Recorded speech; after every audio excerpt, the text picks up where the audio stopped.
اي حاجه هتعملها في حياتك لاول مره عمرها ما هتكون حلوه. وانت صغير اول ما بدات تكتب اكيد خطك ما كانش حلو. اما بدات تكبر شويه وربنا كرمك ورحت الجيم، عمر ما اول تمرين هتبقى حلو. حبيت تعمل محتوى، حبيت تتكلم مع الناس، اول فيديو عمره ما هيبقى حلو.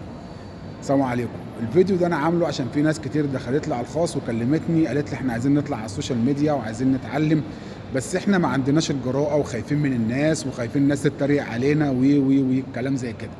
هقول لك انا يا صاحبي انا عملت ايه ولعلها تكون تجربة، يعني تستفاد انت من التجربة دي. انا لما بدأت اعمل محتوى خدت القرار ده في اسبوع. قعدت شوية افكر فيه، طب الناس، طب الدنيا، طب صحابي، طب ده هيضحكوا عليا، طب انا شكلي هيبقى ايه، طب انا مش عارف ايه.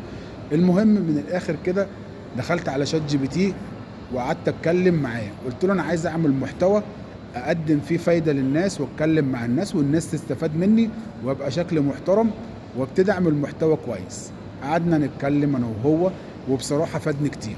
ليه؟ لان هو بيدخلك في مراحل كده انت ما عندكش خلفيه عنها، انت ما عندكش خبره فيها، فهو بيفتح لك اوبشنات كتير. طب نعمل ايه، طب تعمل سكريبتات ازاي، تكتب ايه، تصور فين، من انهي زاويه. بيفيدك بصراحه. وبدات اعمل حاجه تانية، ان انا اخش على اليوتيوب اتابع الناس اللي هي تقول لي اعمل محتوى ازاي، استفاد منها ازاي، اتطور بسببها ازاي. يعني استفاد منها من كل حاجه، من طريقه كلامها، من شكلها، من ايه اللي مميزها. يعني حته النضاره اللي انا بلبسها على طول في كل فيديوهاتي دي بتبقى ميزه. دي انا اتعلمتها من الناس اللي قالت ان انت لازم تميز نفسك بحاجه، ان الناس تعرفك بيها. ممكن ناس تنسى اسمك لكن مش هتنسى شكلك. فانا قلت اميز نفسي بحاجه الناس تعرفني بيها. فخد الخطوه واتعلم، وخد قرار ان انت تطور نفسك وما تشغلش دماغك بالناس. الناس مش هتفيدك، محدش هيفيدك غير نفسك. الناس ما وراهاش غير التريقه، ما وراهاش غير الكلام اللي ملوش لازمه.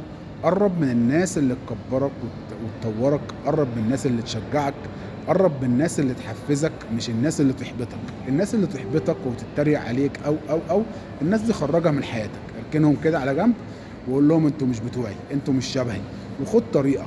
محدش هينفعك على فكرة. فشات جي بي تي هينفعك. عايز تتعلم المحتوى، شات جي بي تي خش على اليوتيوب هتلاقي ناس هتفيدك ازاي تعمل صفحة على الفيسبوك وعلى اليوتيوب وعلى التيك توك وعلى الانستا وعلى السناب شات وعلى كل السوشيال ميديا. في ناس هتفيدك اكتر مني. انا راجل بقدم محتوى لكن ما عنديش خبرة كبيرة زي الناس اللي على اليوتيوب تفيدك فيها.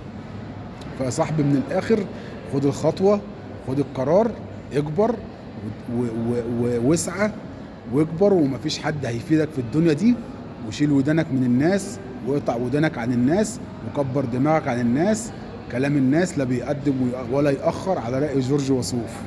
السلام عليكم.